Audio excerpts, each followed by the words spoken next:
একটা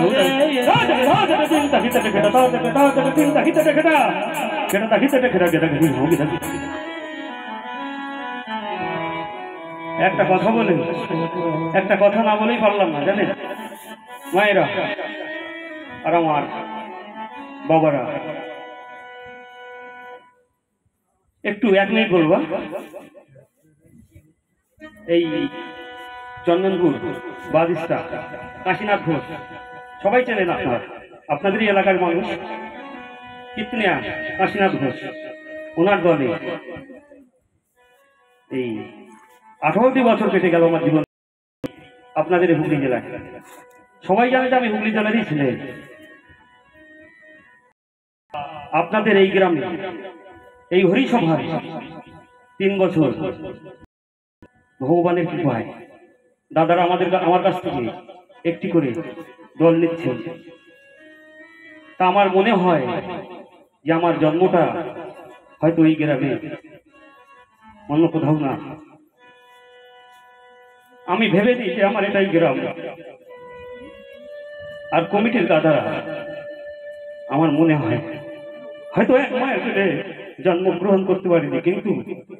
দাদাদের সঙ্গে আমার এত স্নেহ ভালোবাসা শ্রদ্ধা ভক্তি সম্মান জানাই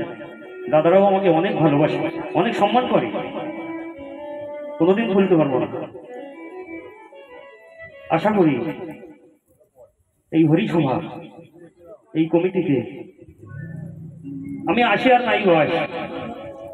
চিরদিন যতদিন বেঁচে থাকবো কোনোদিন ভুলতে পারবো না আপনাদের কথা দাদাদের কথা এই কমিটির কথা এই হরিসভার কথা আপনাদের মতো ভক্তিমতী কৃষ্ণ ভক্তিমতী মায়েদের কথা কৃষ্ণ ভক্তমণ্ডলী বাবাদের কথা চিরদিন আমার মনে থাকবে যদি আমার এই গ্রামেই জন্ম হতো আমার মনে হয় আমার জীবনটাই সার্থক যাই হোক সবাই যে যেখানে বসে আছে এই অধমকে কৃপা করবেন আশীর্বাদ করবেন দুটি বাহু তুলে আশীর্বাদ করবেন আমি যেন আপনাদের মতো কৃষ্ণ ভক্ত কৃষ্ণ ভক্তিমতী মায়ের গর্ভে শুয়ে জন্ম নয়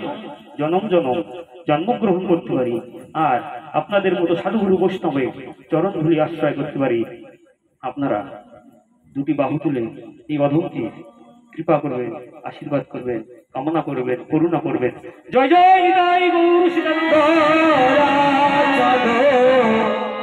করিলা তো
Oh